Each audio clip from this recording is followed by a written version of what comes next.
jadwal sudah harus jadi. Kemudian setelah kita tadi udah izinnya sudah punya, kuesionernya sudah kita jadi, kemudian target jadwal sudah ada, perkiraan waktu, tenaga, biaya sudah ada, maka kita sudah mulai boleh merekrut anggota ataupun merekrut petugas lapangan. Nah ini teman-teman mungkin tahap menengah setelah lulus, apabila berkehendak melihat suatu lembaga survei membuka open recruitment, ini adalah bagiannya. Di sini adalah tahapnya apa yang harus kita akan lakukan, yaitu kita akan tes administrasinya dulu, cek administrasinya lengkap atau tidak. Kemudian tes kemampuan dasarnya dulu, kita akan sediakan tes gitu. Kalau udah lolos, jadi administrasinya layak untuk dipertimbangkan. Kemudian tes dasarnya kemampuannya dia sudah layak, langsung kita panggil untuk interview. Nah ini coba untuk yang ikuti mata kuliah ini, catat aja. Saya dulu pernah ikut kuliahnya Pak Edi tentang pengumpulan data. Besok pada saat interview boleh disampaikan apabila suatu saat kok di survei meter ada open recruitment tahun besok misalkan aja melihat. Nah, silahkan. Mungkin bisa jadi pertimbangan. Pertimbangan apa? Pertimbangan nanti kita waktu interviewnya bisa disesuaikan begitu ya. Apabila misalkan memang bisa dipertimbangkan. Jadi itu silahkan dipersiapkan apabila besok dalam waktu beberapa 1-2 tahun ke depan kok ada interview ataupun open recruitment survey di survey meter, inilah sekali lagi ada tes administrasinya, tes kemampuannya, kemudian tes interview. Kemudian di tahap-tahap multitest pada saat training, nah nanti setelah selesai interview masuk ke dalam tahap training akan dites lagi terus, yaitu di pemahaman substansinya bagaimana, melakukan teknik wawancaranya bagaimana, kemandiriannya untuk diberikan tugas bagaimana disiplinnya, kemudian keberanian pada saat diberikan tugas seberapa berani, kemudian bagaimana kepemimpinannya pada saat mereka diskusi, kemudian juga yang paling tidak kalah itu bekerja sama atau teamworknya bagaimana itu juga diamatin. Nah, inilah yang teman-teman apabila suatu saat tahun depan misalkan ada open recruitment dimanapun teman-teman harus pahami ini, entah di survei meter maupun di lembaga-lembaga yang lain. Di tahap awal sekali ada di tahap nomor 1, begitu masuk ke training maka di tahap nomor 2 itulah kemampuan teman-teman yang akan dijadikan pertimbangan untuk bisa lolos masuk anggota tim atau tidaknya. Udah saya bocorkan di sini ya. Jadi silahkan apabila suatu saat ada kesempatan itu, misalkan harus ikut. Kemudian di samping itu, selain itu kita juga membuat program. Kalau di Surveymeter itu namanya udah KAPI atau Computer Assisted Personal Interview. Jadi wawancaranya itu tidak lagi menggunakan kertas, tapi sudah pakai laptop. Ya, di laptop itu semuanya sudah seperti kuesioner, tapi begitu kita ngentri datanya sudah langsung bisa masuk, tidak usah ngentri lagi nantinya ya. Jadi keunggulannya di program KAPI kita itu adalah mempermudah wawancara karena tidak perlu menulis di kertas lagi, kemudian mengurangi tingkat kesalahan karena di sini ada pola skip atau pattern, pola-pola skipnya lompatnya kemana itu teman-teman udah nggak usah mikir lagi.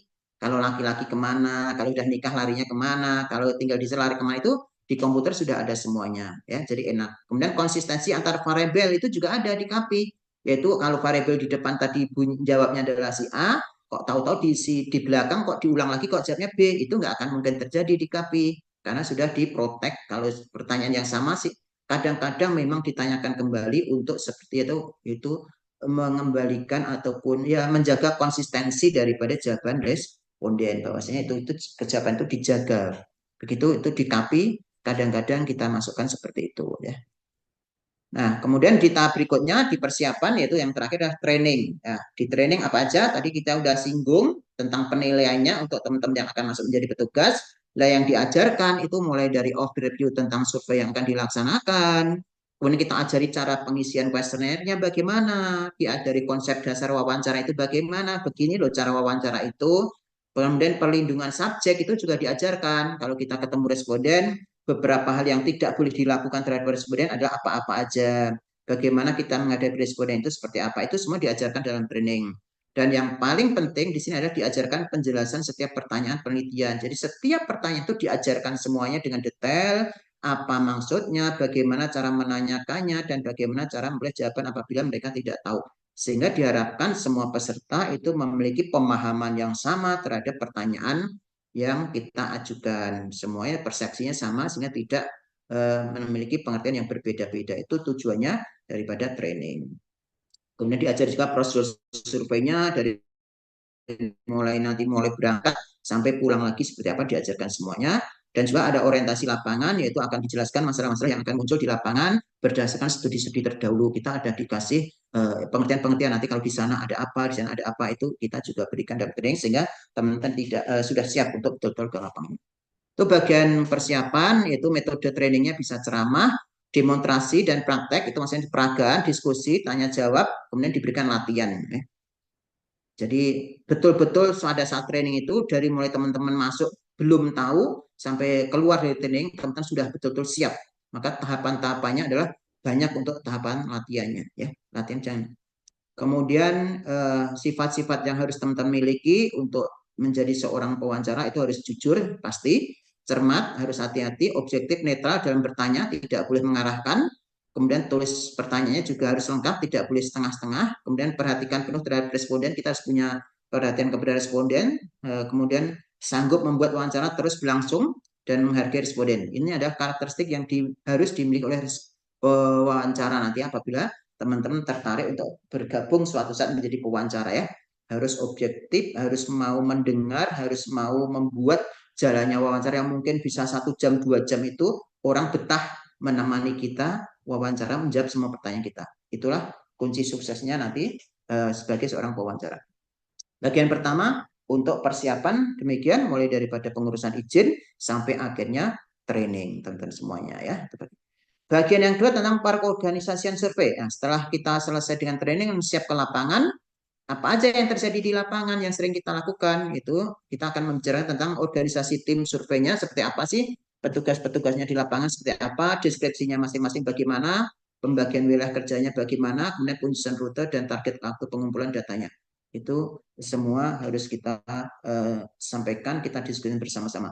Nah, kalau di survei Surveymeter biasanya seperti ini susunannya ya.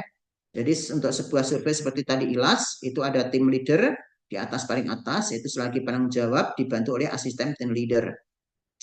Nah, di kantor itu juga ada data manager ya, data manager. Tapi yang ke lapangan itu ada korlap ya, biasanya sesuai dengan wilayahnya, cakupan wilayahnya.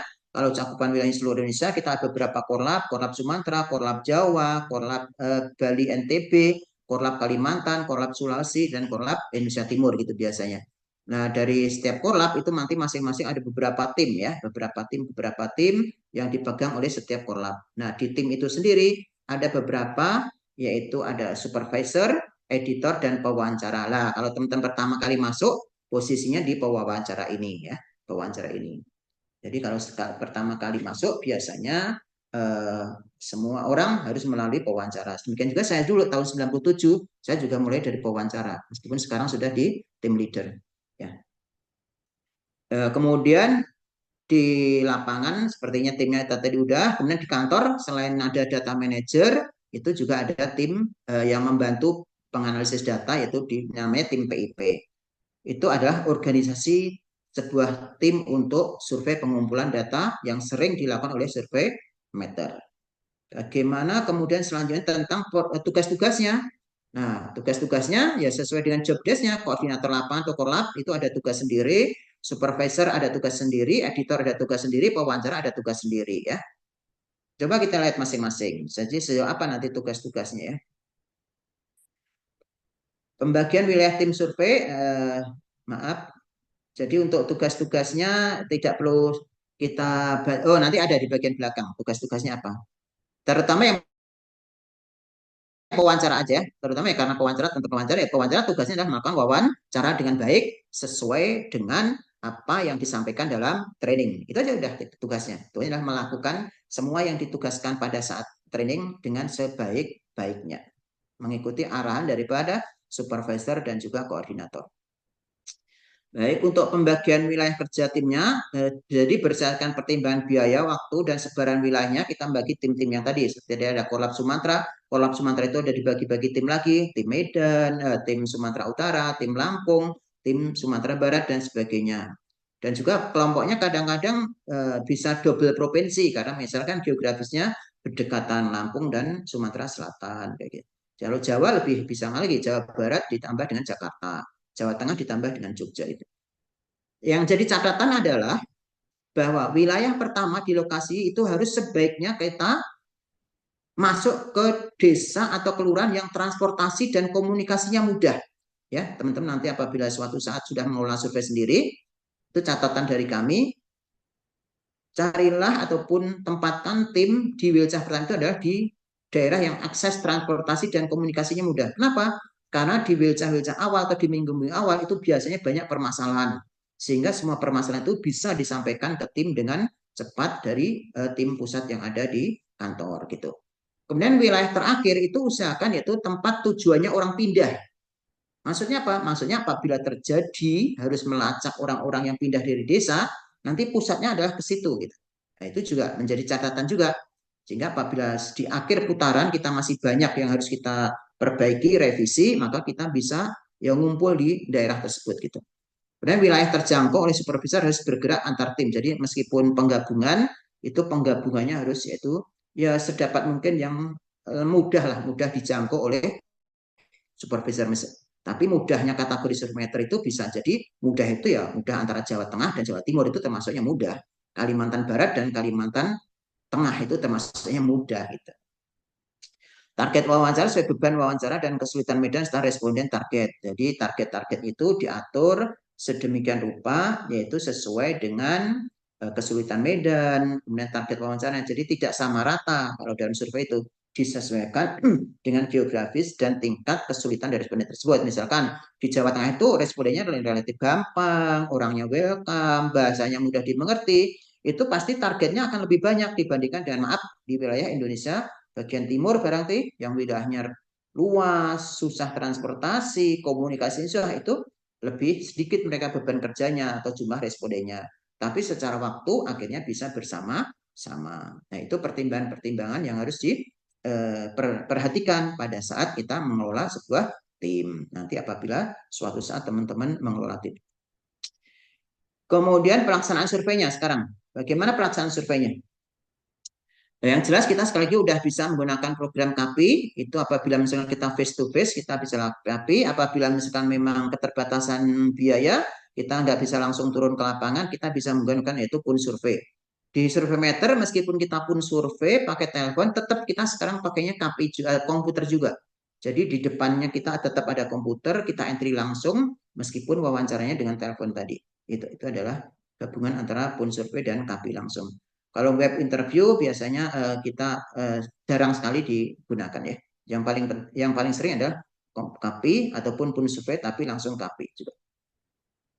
Nah, beberapa persiapan yang kita bisa lakukan bersama-sama itu apabila kita ditugaskan ke lapangan, itu adalah di base camp. Itu tadi, ini masuk ke tugas-tugas yang tadi yang saya bilang tadi, supervisor itu di sini tuh memberikan penugasan, kemudian supervisor harus koordinasi dengan anggota timnya. Apabila di wilayah pertama kok ada anggota tim yang belum datang, udah janjian padahal, itu semua tugasnya supervisor untuk mengkoordinasikan kemana anaknya nih. Nah, kemudian setiap petugas lapangan mengisi absensi atau timesheet keberangkatan. Jadi semua petugas apabila menuju ke lapangan ke rumah student harus mengisi jadwal, harus mengisi tujuannya kemana, sehingga apabila ada apa-apa kita jelas mencarinya kemana. Kemudian bertanggung jawab terhadap semua anggota peralatan yang ada digunakan. Jadi peralatan survei itu banyak sekali, nggak cuma komputer. Kalau kita berhubungan dengan kesehatan, kita biasa membawa alat-alat kesehatan antropometri. Apabila kita mengukur antropometri, apabila kita mengukur darah, kita harus berhubungan dengan alat-alat yang berhubungan darah. Maka itu semuanya menjadi tanggung jawab anggota tim semuanya. Nah, kemudian di rumah responden, apa tugasnya? Tadi itu menjadi seorang pewawancara yang baik, melakukan semua tugas yang sudah diajarkan di training, mencari rumahnya responden sampai ketemu yang hasil listing tadi. Kalau kita listingnya harus nomor sekian, ya harus nomor sekian. Jangan sampai kemudian kita tidak jujur mengganti ke nomor sekian. Nah, itu nggak boleh ya, mencari rumah jodohnya sampai ketemu. Kalau udah ketemu perkenalan dan penjelasan tujuannya diberi harus memperkenalkan diri dengan baik. Gimana caranya kita orang yang tidak dikenal, tahu-tahu masuk ke rumah orang, gimana caranya kita bisa diterima. Itu tugas yang paling berat bagi seorang pewawancara, apalagi pewawancara baru, berdek biasanya. Kalau sampai disuruh masuk ke rumah orang, belum kenal sama sekali, apalagi yang menemui bapaknya dan galak. Itu biasanya yang paling berat di situ orang. Kemudian persetujuan partisipasi, setelah kita diperkenalkan masuk, kita sudah menjelaskan tentang inform konsen, survei ini tentang apa-apa-apa, kenapa Bapak harus dipilih, kenapa Bapak harus bersedia, itu semua dijelaskan dari info konsen tersebut. Dan itu juga berat, pekerjaan paling secara psikis berat, karena pertama kali rentan terhadap penolakan di situ. Lalu setelah itu penjelasan tentang perlindungan subjek, bahwasanya kita juga bisa jelasin kenapa Bapak harus kita pilih, bagaimana nanti data-data Bapak itu juga harus kita jelasin. Habis itu wawancara dengan baik pengumpulan datanya. Kalau sudah bisa dipersilahkan kita wawancara sesuai dengan alurnya yang sudah diajarkan di training. Kalau sudah cukup wawancaranya, pamitan, kemudian diperiksa kelengkapan hasil wawancaranya, kemudian membuat janji apabila perlu janji kunjungan ulang, apabila misalkan ada yang salah, kita juga harus membuat janji. Kemudian kunjungan wawancara selesai, baru pamit. Itu tugas seorang enumerator yang dilakukan di depan responden atau di rumah responden. Oke, kemudian di base camp apa aja yang harus dikerjakan? Ya, wawancara, pulang sampai di base camp ya harus ngisi timesheet lagi, kemudian ngisi form kemajuan. Jadi di Google Drive itu udah kita sediakan rumah tangga yang tadi 17 itu siapa yang mengerjakan, bagaimana hasilnya itu diisi di Google Drive. Kemudian diisi setiap harinya, kemudian habis itu dilanjutkan dengan memeriksa hasil wawancara di rumah dengan program KAPI yang tadi sudah kita sampaikan. Di rumah dicek kembali. Habis itu baru datanya di backup, diserahkan kepada supervisor atau editor. Nah, sampai disitulah tugas seorang enumerator satu rumah tangga selesai sampai akhirnya data diserahkan kepada editor. Tahap awal selesai, tapi jangan berhenti dulu karena masih ada tugas. Setelah itu editor akan menggabungkan datanya. Datanya digabungkan antar semua pewawancara. Kemudian diperiksa kembali sama editor ataupun supervisor. Kemudian apabila ada kesalahan, maka kesalahan itu dikembalikan kepada enumerator kembali.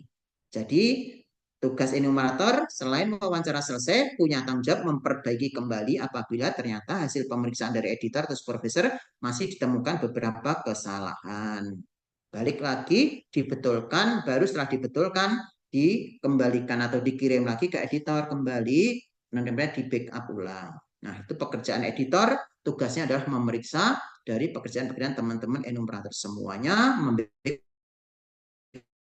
jadi satu, kemudian dikirim ke kantor pusat. Nah, selama editor dan pewawancara melakukan wawancara, tugasnya supervisor ngapain di situ? Yang ngurus izin dan koordinasi dengan aparat setempat, melakukan supervisi dan verifikasi, dan menyiapkan izin dan penugasan di wilcah-wilcah berikutnya, dan juga melaporkan kasus di lapangan ke tim leader.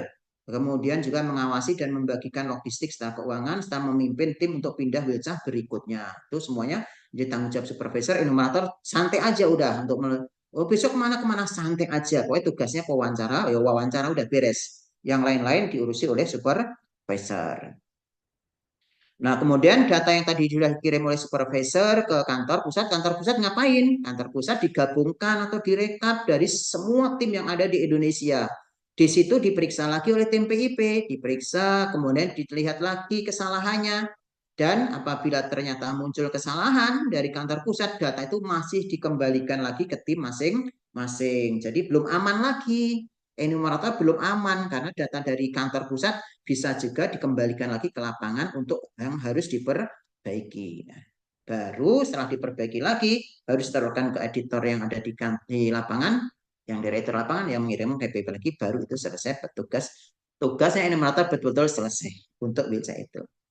Nah, di PIP selain juga ngecek data ini juga melakukan cleaning data, tugasnya adalah cek dashboard, rekapan, kemudian kita tabulasi dengan program, kemudian data-data outlier itu kita tampilkan semuanya.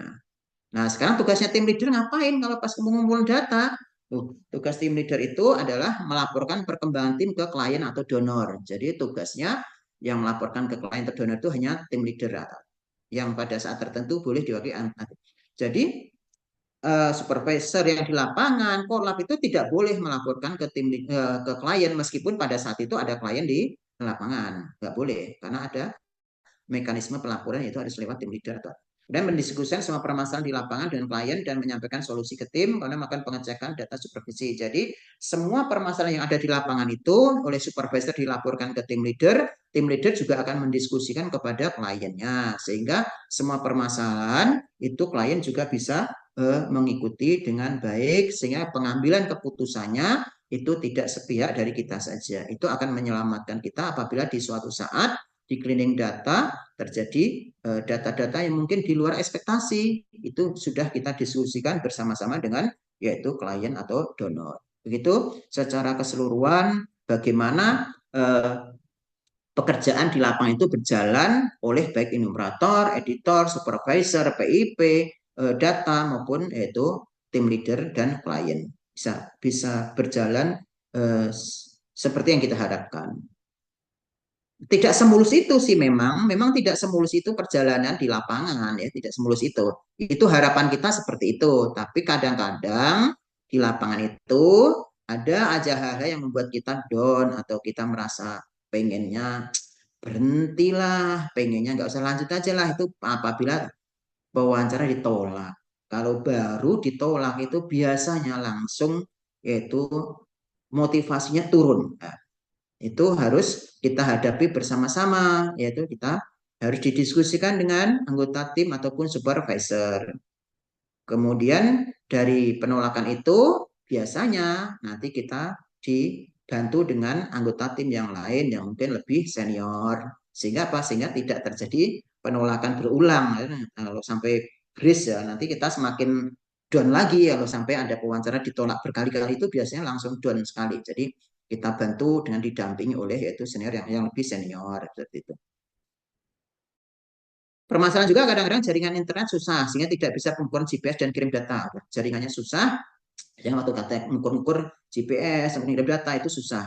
Mau nggak mau harus kirim data, ya terpaksa kita harus yaitu kirim datanya ke daerah yang lebih tinggi atau daerah ke kota. Ya, sore hari atau pagi hari terpaksa harus kita menuju ke daerah yang ada sinyalnya. Meskipun sekarang sudah jarang sih yang di daerah tidak ada sinyal, tapi masih ada. Karena keamanan juga, keamanan di wilayah tertentu juga kadang-kadang ada yaitu wilayah yang tidak aman ya. Di ya banyaklah wilayah keamanan yang harus kita waspadai bersama-sama, terutama apabila kita yaitu terlihat seperti orang asing ataupun orang bukan orang daerah setempat yang mengundang perhatian untuk berbuat kurang baik kepada kita itu harus diwaspadai kalau kita berada di lapangan terutama daerah-daerah yang rawan. Juga kondisi geografis yang susah, udah medannya berat ya, udah pegunungan, susah transportasinya itu juga kan kondisi ini sendiri. Cuaca yang ekstrim juga ya, pencuaca ekstrim ya, harus penunda penerbangan, penyeberangan itu juga menjadi kendala tersendiri. Jadi waktu kita mau pindah ke pulauan mana itu kapal tidak ada yang berani, ya terpaksa kita harus nunggu sampai nanti cuaca bersahabat kembali. Kemudian konflik internal dan eksternal ya, ada konflik-konflik di internal anggota tim itu juga kadang-kadang memicu permasalahan di anggota tim dan juga eksternal juga zaman sekarang itu kondisi masyarakat itu juga luar biasa juga. Mereka juga ada istilahnya, mereka ada WA grup di RT, mereka itu ada WA grupnya apa.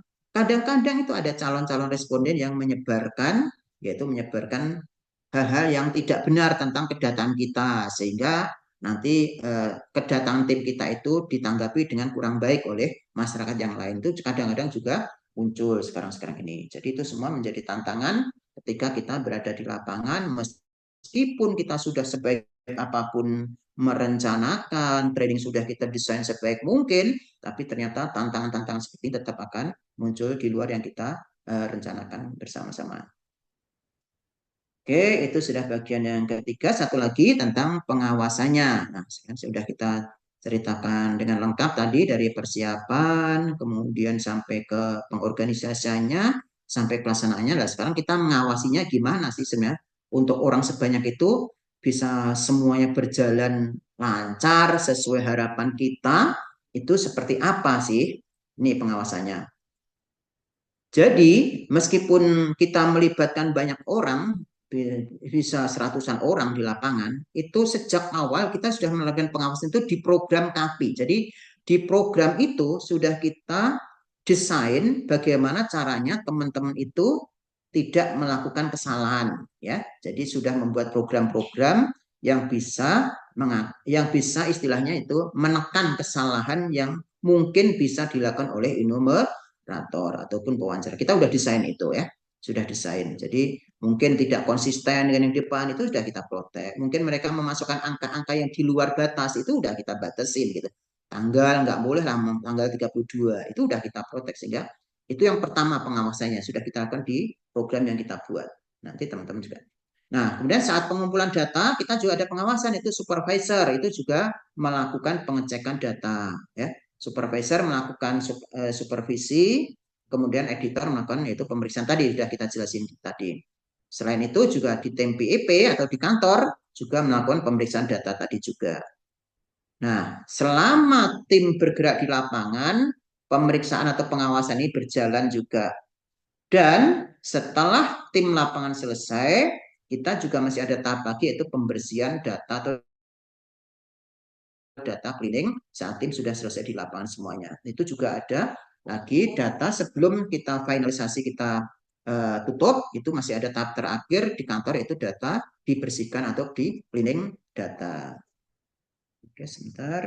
Bagian-bagian terakhir masih pengawasan. Jadi ZKP tadi kena yang di KP itu bagaimana sih sebenarnya itu tadi udah kita singgung ya, pola skipnya kita patenkan sehingga skipnya tidak mungkin salah, kemudian tidak boleh ada jawaban yang kosong, itu udah kita protek, nggak boleh. Kemudian konsistensi awal jadi rekap buku juga kita sediakan, kalau target buku itu harusnya 5 kok baru 4, itu berarti masih belum selesai ya pada tahap pengawasan. Jadi pertama oleh KP ini tadi sudah saya singgung, nah, kemudian tadi ini sudah pengawasan oleh supervisor, editor dan juga PIP tadi juga sudah kita singgung ya. Tadi itu di supervisi itu betul-betul supervisor datang pada saat kita wawancara. Verifikasi itu maksudnya adalah pada saat supervisor ataupun pada enumerator yang sudah selesai, sudah pulang, hari berikutnya supervisor datang lagi ke rumah tangga itu untuk melakukan verifikasi. Berenggak dengan membawa data yang kemarin diwawancara, dibawa kembali, diverifikasi lagi. Dan nggak sibuk kemarin ada petugas ini datang ke sini sekitar jam segini menanyakan hal-hal ini. Ya, itu dinamanya diverifikasi oleh supervisor. Ya.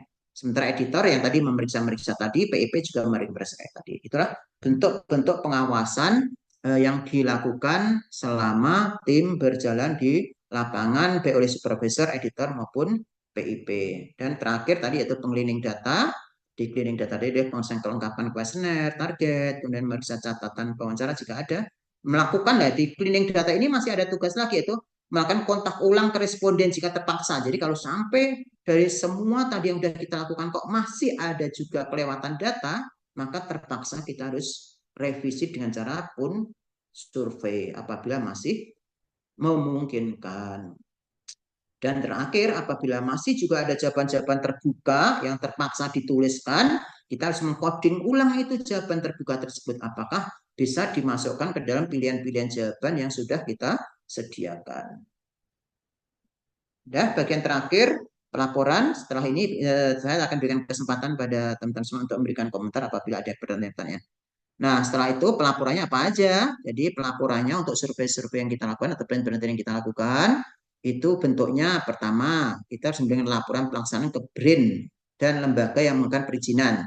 Jadi apabila kita sudah selesai, kita harus segera melaporkan, memberikan laporan kepada BRIN dan lembaga tadi, Kesbang, ke Depdagri, ke Kesbang Provinsi.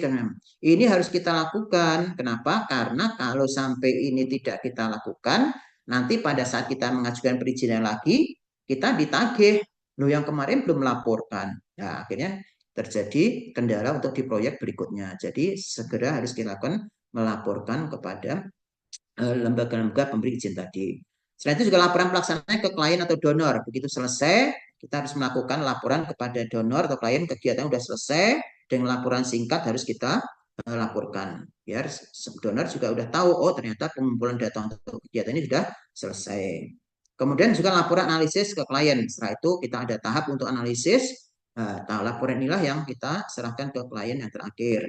Habis itu kita juga diseminasi, working paper, dan publikasi ilmiah apabila memang data ini bisa kita gunakan bersama-sama untuk yaitu menulis publikasi. Kenapa ini harus dimintakan persetujuan? Karena biasanya beberapa survei yang kita lakukan itu datanya ataupun sebagai pemegang datanya itu adalah si klien. Kita tidak serta-merta kemudian menggunakan untuk publikasi, tidak boleh. Harus ada perjanjian terlebih dahulu apabila memang kita suatu saat akan menggunakan ini. Ya, laporan-laporannya biasanya deskripsi dan inferensial juga sesuai dengan tujuan yang di depan. Untuk laporan pelaksanaan seperti juga dalam proposal tadi ada bentuknya untuk bentuk sederhananya seperti ini.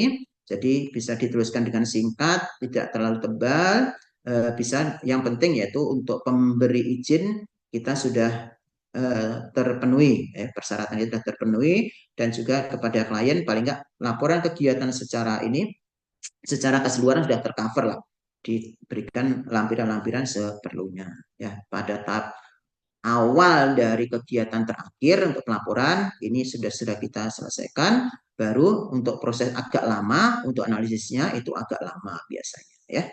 Ya, pelaporan-pelaporan nanti setelah semuanya lengkap itu kita juga mengirimkan raw data ataupun data-data hasil pengumpulan data kita serahkan juga kepada klien atau donor dengan catatan kita harus bersihkan terlebih dulu data-data yang bisa diidentifikasi untuk responden kita. Nama responden harus kita hapus, nomor telepon responden kita hapus, alamat-alamat yang harus kita hapus, dan semua pertanyaan yang bisa mengidentifikasikan responden itu kita hapus. Karena apa? Karena itu ada sudah kita jelaskan di info konsen bahwasanya data-data pribadi akan dihapus sehingga datanya hanya betul-betul hanya data-data sesuai pertanyaan saja. Ya, kuesioner terakhir kita juga akan laporkan kepada klien manual petunjuk wawancara juga user guide ataupun pedoman bagaimana menggunakan data juga apabila ada penelitian kualitatif ada transkrip wawancara juga kita serahkan dan juga hasil penelitian lain yang barangkali ada sesuai temanya itu ada kemarin itu ada chat jadi cat tembok itu diukur untuk mengetahui kandungan zat tertentunya. Dan SPLT itu adalah darah yang diteteskan kepada sebuah kertas yang nanti akan diukur di lab. Ada juga sampel air juga kadang-kadang kita mengumpulkan untuk mengukur kadar bakteri coli di sebuah wilayah. Dan juga untuk penanggulangan analisis lainnya itu juga kita kirimkan juga kepada klien untuk analisis lebih lanjut yang mungkin dilakukan oleh klien yang ataupun lembaga yang lain.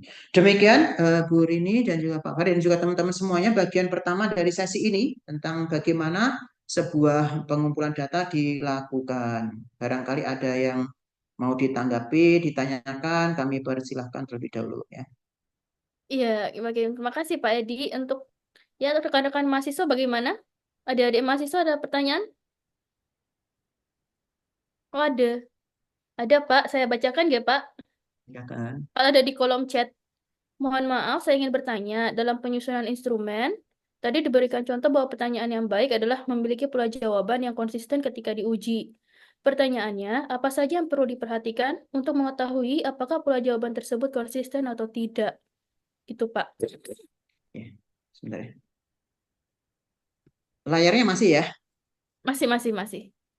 Kalau Iya, mau bertanya nggak apa-apa, langsung iya. open mikrofon aja nggak apa-apa ya. Iya, yang di sini yang jelas sebenarnya reliabilitas dan validitas ya. Tapi selama ini memang secara statistik yang melakukan bisa didengar ya. Secara statistik memang kita serahkan kepada juga tim klien bahwasanya ini kita udah melakukan pilot, kita melakukan pre-test. Kalau dari kami sendiri adalah ya selama pertanyaan itu bisa dijawab dengan baik oleh responden, ya berarti pertanyaan itu layak untuk ditanyakan. Tapi apabila pertanyaan itu ditanyakan ke beberapa, kan dalam pilot itu kan kita mencoba ya, mencoba ke banyak orang ya, ke 10, ke 20 orang lah. Tapi kalau satu pertanyaan ini kok dijawab oleh responden satu bilangnya merah, responden dua biru, respon tiga bilangnya ini. Padahal yang harapan kita jawabannya itu tidak seperti itu gitu. Itu namanya pertanyaan tidak reliable, tidak layak untuk ditanyakan juga ya.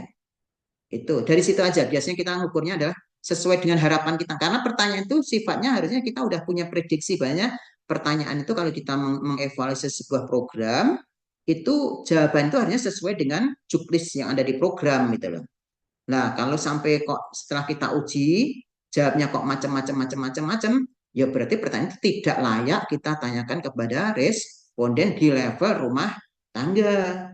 Nah, kalau tidak layak di level rumah tangga, barangkali data ini memang harus ditanyakan di level yang lebih tinggi ke data sekunder barangkali gitu.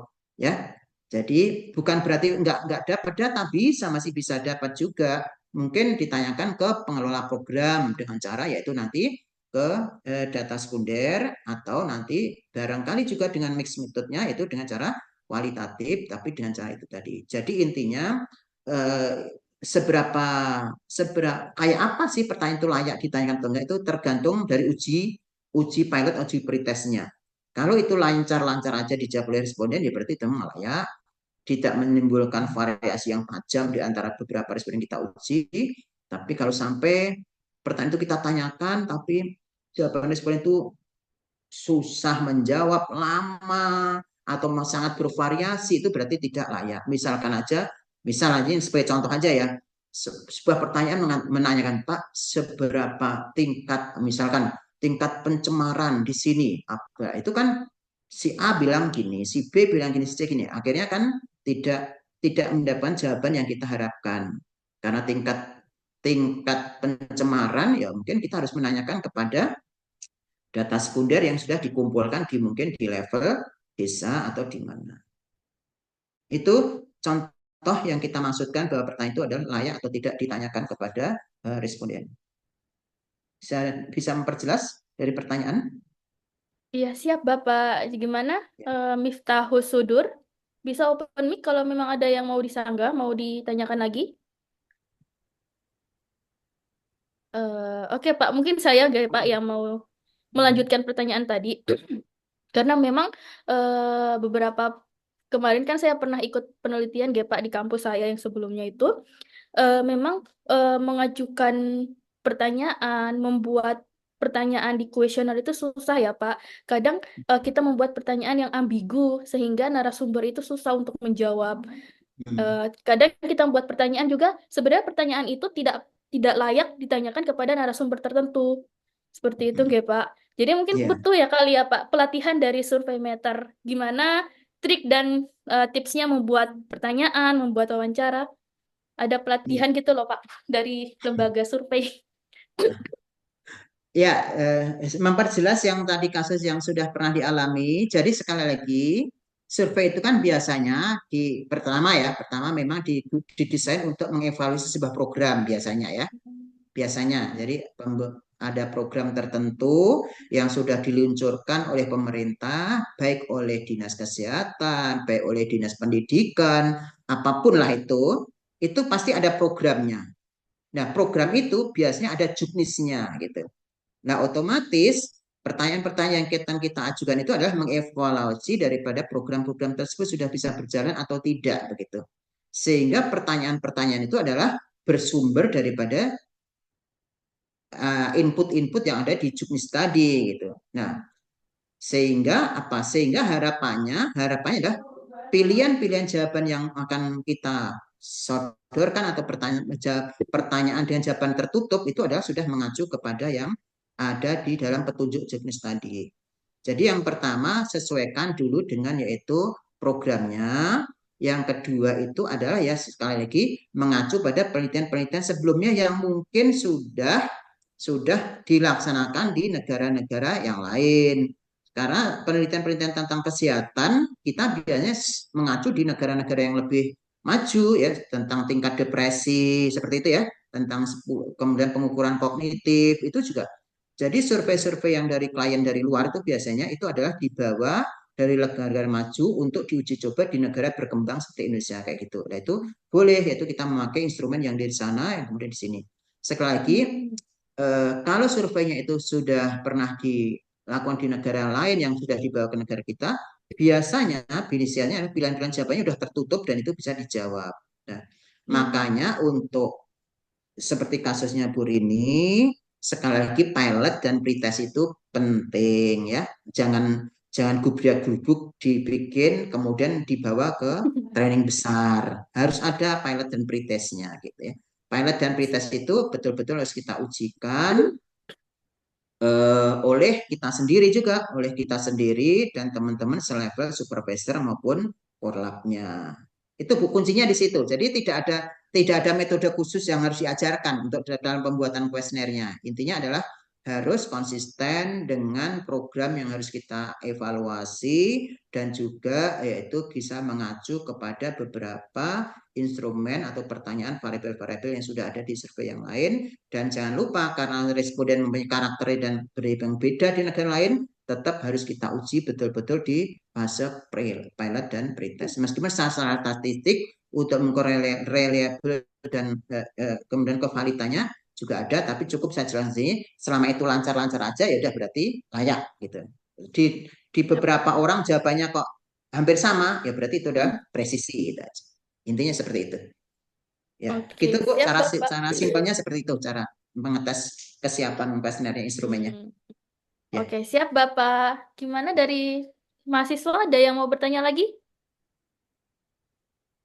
eh Kayaknya belum ada nggak Pak? Apa dilanjut dulu nggak Pak? baik ya. Ya, memperjelas Siap. saja Bu. Jadi dari kuesioner-kuesioner seperti ya kalau Ibu nanti lihat kuesioner tentang pengukuran stres misalkan ada 10 Hmm. pertanyaan. Itu dulu waktu awal-awal ada sekitar 25-an pertanyaan itu malahan. Dari 25 disaring-saring-saring terus nggak layak, tinggal 10 kayak gitu ya. Oke, yang terakhir ini seperti yang tadi di sesi yang pertama ada yaitu melihat dengan kasus yang ada di ILAS ya. Bagaimana ILAS melaporkan tentang jalannya ini tadi ya. Di mana ini? Slide-nya yang nampak apa ya sekarang ya? Yang perencanaan instrumen Pak, pilot and pretest. Ya, cepat aja ya, nanti kalau ada yang perlu dijawab lagi ya, dalam ini kita coba. Karena ini, oke, sudah. Oke, kembali lagi ke ILAS ya. Tadi kita coba melihat ya. Nah ini questionnaire-nya. Jadi meskipun ini adalah survei yang di Indonesia, ini menjadi pertanyaan Bu Rinten juga. Jadi kita itu mendesain survei di Indonesia, tapi juga berdasarkan juga referensi dari survei yang ada di Malaysia. Karena untuk survei yang sama, yaitu longitudinal study tentang aging, itu di Malaysia sudah 2 kali malam dengan sumber dana yang sama dari ADB. Dan juga ada survei yang lain dari sistem operasi. Dan jadi seperti itu, jadi kita bisa mendesain kuesionernya. Dan ILAS ini didesain mengikuti itu di Malaysia, Vietnam, dan Cina. Karena apa tujuannya? Tujuan untuk membandingkan kondisi lansia di Indonesia dan negara-negara lain di Asia Tenggara tujuannya. Oke. Tuh. Nah, pra-pilotnya ini kita cantumkan bahwasanya untuk pra-pilotnya kita uji coba pilotnya itu ada 2 kali pilot malahan, satu di Jogja, kemudian satu di Sulawesi Selatan, kita tuliskan juga sehingga ketahuan sampai akhirnya dari pilot itu yang tadinya waktunya itu bisa 1,5 jam kita uji coba terus akhirnya terakhir ketemulah waktu yaitu 55 menit untuk buku rumah tangga 50 menit untuk buku individu dan 15 menit untuk pengukuran kesehatan itu kita coba terus kita potong kita kurangi terus akhirnya ketemulah waktu yang ideal bagi kita bahwasanya untuk menghadapi orang itu ya 1 jam lah untuk maksimal itu ya ketemu orang ngobrol itu 1 jam itu masih layak untuk mendapatkan data yang bagus. Kemudian dari pilot ini kemudian akhirnya ketemulah draft kuesioner kita. Akhirnya kuesioner kita bedakan menjadi 3. Di sini ada buku rumah tangga, ada buku individu, ada buku pengukuran kesehatan dengan pertanyaan-pertanyaan seperti yang ada di situ lebih detailnya. Itu kita jelasin ini pra-pilot ya seperti tadi. Pra-pilot itu kita uji terus sampai di Jogja 2 kali, di Sulawesi Selatan 1 kali ya. Akhirnya ketemulah itu kuesioner yang layak untuk ditanyakan betul-betul waktunya. Nah, ini kode etiknya tadi izin. Jadi kita harus mengajukan izin ke BRIN. Dan nanti keluar kode etiknya lah BRIN. Kode etik inilah yang sering-sering kita ditanyakan juga waktu di penulisan publikasi. Itu harus dicantumkan nantinya pada waktu publikasi penulisan paper. Izin etiknya mana? Tinggal nyebutin nomornya ini gitu ya. Dan izin ini kita pakai untuk yaitu ke Depdagri, ke Kesbangpol, ke juga kabupaten dan kota dan juga ke desa-desa. Ini sudah kita lakukan juga di yaitu di ILAS ya. Jadi seperti yang tadi kita sampaikan di depan, maka perizinan juga kita lakukan di situ. Nah ini bentuk-bentuk izinnya seperti ini dan sebagai pengetahuan aja kalau ibu nanti izin di BRIN sekitar 2 minggu, kemudian ke pindah lagi ke kementerian itu sekitar semingguan lagi baru boleh turun ke kabupaten kota atau apabila jika skopnya adalah nasional. Tapi kalau skopnya provinsi cukup dari provinsi saja. Pengumpulan data kita udah jelasin juga di situ bahwasanya ada pengumpulan data ILAS ini ada tim leader, asisten tim leader, manager, PIP, supervisor sudah kita jelaskan semua dalam laporan di situ tadi juga ya. Seperti juga kemudian pengumpulan data untuk Pilates 1, Pilates 2 juga sudah kita tuliskan. Ini tadi memperjelas dari yang tadi di depan ya kita lakukan di dua itu di Klaten Jawa Tengah dan juga kemudian di Maros Sulawesi Selatan waktu di Klaten masih pertama kita pakai kertas, kemudian di Maros Sulawesi itu kita udah program tapi yang tadi ini proses pilotnya. Training kita juga jelasin bahwasanya training ini diikuti oleh 61 peserta, kemudian dibagi kelompok-kelompok, kemudian kita diajarkan di situ tentang bagaimana wawancara buku rumah tangga, bagaimana wawancara buku individu, bagaimana wawancara pengukuran kesehatan. Kemudian training itu dilakukan oleh tim leader bagaimana dikoordinasikan oleh bagaimana interaksinya dengan koordinator dan sebagainya kita jelaskan juga. Di training juga kita dibagi dalam kelas-kelas seperti yang tadi kita jelaskan dari depan. Di training itu juga ada peragaan wawancara itu bagaimana, wawancara berpasangan itu bagaimana, kemudian lebih lanjut nanti kita datangkan orang asli untuk diwawancara teman-teman enumerator itu juga kita lakukan. Habis itu kemudian selama wawancara berlangsung itu keterampilan pewawancara meningkat. Di bagian terakhir wawancara betul-betul dikirim ke desa tertentu untuk field practice namanya. Ini juga kita jelasin, kita lakukan juga satu tim dengan beberapa enumerator bekerja di satu dusun desa untuk wawancara 17 rumah tangga betul-betul. Itu field practice namanya di tahap terakhir. Kalau ini lolos semuanya tadi sudah, maka dimasukkan ke pengumpulan data lah di lapangan. ILAS itu di 40 ada sekitar 48 petugas. Kemudian setiap itu enumeratornya itu dipasangkan kalau ILAS. Kalau ILAS itu karena ada tadi ada Maluku, ada mana tadi Sulawesi Selatan, maka kita untuk daerah-daerah itu biasanya kita memasangkan antara enumerator yang asal daerah sama dari kita. Sehingga apabila terkendala bahasa, apalagi yang tua-tua, itu kita bisa atasi kendala bahasanya. Tapi kalau soal Jawa Tengah, Jawa Timur, maksudnya Jawa Timur, Bali itu relatif bahasanya lancar semuanya. Kemudian sebelum mengumpulkan data, pengawas sudah memperoleh persetujuan dari pemerintah desa, izin-izin juga udah, petugas lapangan dilatih menggunakan KAPI juga udah kita lakukan dan kita jelaskan di situ juga. Kemudian setelah menyelesaikan wawancara, petugas lapangan dengan cepat memeriksa dan meninjau semua data yang tadi sudah kita jelasin, bagaimana pengumpulan data di lapangan, bagaimana pemeriksaan itu juga kita lakukan di ILAS juga. Kita jelaskan terlebih dahulu, kita lakukan semuanya.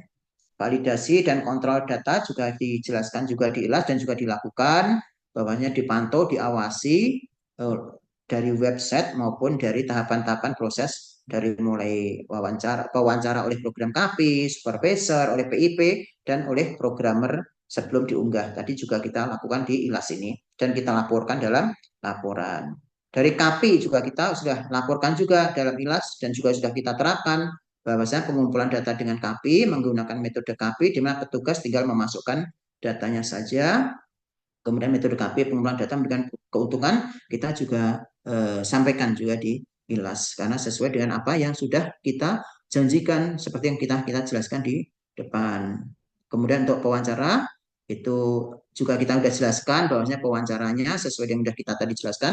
Pewawancara ILAS itu adalah ini pertama harus memastikan laptop yang di kondisi yang digunakan baik, berjalan dengan normal, dan juga mereka harus bisa melakukan wawancara yang baik, harus bisa membackup data, dan seterusnya itu juga kita sampaikan juga dan juga kita lakukan juga di ILAS dan juga kita laporkan. Supervisor, kalau saya punya kewajiban untuk melakukan supervisi, melakukan verifikasi, itu kita juga lakukan di ILAS dan juga kita laporkan. Jadi apa-apa yang saya jelaskan di depan, itu kita lakukan semuanya di ILAS. Karena memang itu adalah sudah standar prosedur dari pengumpulan data yang kita lakukan di Surveymeter. Pengecekan-pengecekan seperti yang tadi kita jelaskan. Di PIP, memantau, memeriksa, itu juga pemeriksaan harian dilakukan di kantor pusat dengan menggunakan website, kemudian mengkonfirmasi jumlah-jumlah buku, hasil pengukuran, kemudian programmer, kemudian memvalidasi kelengkapan data dengan menggunakan program Stata, itu juga dilakukan. Jadi setiap minggu kita melakukan running data, kita cek, itu semuanya kita lakukan sebagaimana tadi yang sudah saya jelasin tentang SOP di Surveymeter, dan ini semua kita lakukan di ILAS dan kita laporkan dalam laporan ya. Kemudian setelah selesai pengumpulan data, PIP juga melakukan proses pembersihan data, tadi juga sudah kita sampaikan juga, itu SOP-nya kita, dan kita lakukan di ILAS dengan cara pemeriksaan outlier data dan lainnya. Setelah semua selesai dirasa cukup, buku kode akhir dikembang, kemudian data final diunggah di situs website Surveymeter, kemudian si klien boleh langsung mengambilnya dengan yaitu beberapa sandi khusus yang hanya boleh diambil oleh klien di bagian-bagian tertentu karena tidak semua orang di klien pun mengambil data tersebut, terutama data yang masih ada data identitasnya itu hanya boleh betul-betul hanya orang tertentu dan menandatangani surat bahwasanya itu akan menjaga dengan baik dan tidak menggunakan. Ya itu contoh-contoh analisisnya, seperti analisis deskriptif tadi sudah saya jelasin, ada di semua analisis tentang menampilkan kondisi tentang kesehatan, kemandirian, rasa sakit, karena ini sifatnya tadi adalah memberikan gambaran tentang kondisi lansia, maka data analisisnya adalah kebanyakan analisis deskriptif, statistik, deskripsi saja. Demikian gambarannya dengan ringkas Ibu Rini, Pak Farid tentang bagaimana ilas dilakukan secara lengkap. Kalau misalkan pengen tahu sekilas tentang ilas bisa dibaca. Terima kasih. Oke, Bapak, mungkin saya buka pertanyaan ya, Pak, satu atau dua ke Silakan, udah mahasiswa. dari sari materi Ya, saya udah cukup. ya mahasiswa gimana? Ada adik mahasiswa ada yang mau bertanya? Ini ada chat apa ini ya? Nah, ada chat yang terbaru. Oh, enggak, itu Ya, balasan dari yang tadi, Pak. sudah. Oh, sudah. Nah, mungkin satu pertanyaan dari saya ya, Pak. Ya, monggo. Di Survei Meter itu buka open recruitment untuk magang nggak, Pak? Hmm? Magang di Survei Meter. Jadi Kalau saat tim survei. ini, ya, kalau untuk yang jelas, kalau rekrutmen petugas lapangan, kalau pas ada memang kebutuhan petugasnya sangat banyak, kita open recruitment, open recruitment. Kalau pas, sepertinya tahun depan insya Allah akan banyak. Itu Untuk umum open nggak, Pak? recruitment, open. Tapi dengan catatan biasanya sudah lulus ya. Tapi untuk magang sementara ini belum dibuka itu, belum dibuka untuk saat ini. Oh, oke, Iya, siap. ya, saat ini belum. Rekan-rekan apa ya, mahasiswa kan bisa gabung ya, Pak. Kalau Ya. udah lulus, Iya, kalau ada eh, open recruitment lulus pada silahkan rekrutmen open recruitment untuk petugas lapangan ya, bukan open petugas recruitment untuk lapangan. staff ya. Iya. Iya. Mm-mm. Oke, gimana Pak Farid ada tambahan? Oke, masih di mute. Eh, oh iya, Bapak, saya satu lagi, Pak. Boleh, Pak? Mm-mm. Silakan. Kalau ya saya mau tanya, Pak, kan kalau misalnya saya mau ambil penelitian yang pendanaannya itu dari misalnya dari Dikti atau dari BI. Terus saya mau survei tentang tambang dan kesejahteraan penduduk. Saya butuh survei itu di Sulawesi Selatan. Sedangkan saya di Unsut. Itu kalau saya mau mengajukan survei butuh mengajukan surat surat itu ke BRIN. Oke. Kalau mekanisme perizinan ya, kalau satu Mm-mm. tempat, satu tempat ya maksudnya satu provinsi saja itu biasanya cukup dengan provinsi. Satu Mm. provinsi saja loh ya, Mm. satu provinsi cukup dengan provinsi.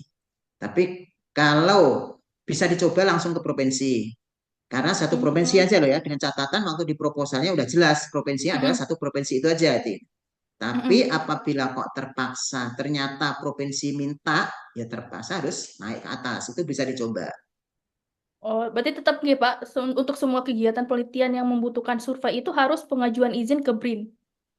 Ya sekali lagi karena sifatnya itu adalah istilahnya kalau misalkan Mm. memang skopnya cuma kecil, ada Kecil. beberapa provinsi yang membolehkan dengan Mm. izin Kesbangpol aja. Yes, Bang Karena Pelaja. BRIN itu Mm. biasanya yang menyangkut kode etik biasanya, etik clearance biasanya.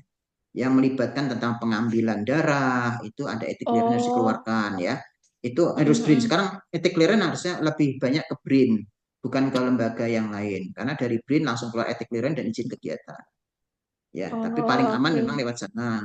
Tapi kalau Mm. mau dicoba langsung dari provinsi, boleh dengan catatan apabila kok ditolak minta print, ya diminta aja. Oh, oke, siap-siap. Tergantung Siap, Bapak. provinsinya. Oke, ada pertanyaan dari mahasiswa? Gak ada ya? Ya udah, Pak. Gak ada pertanyaan.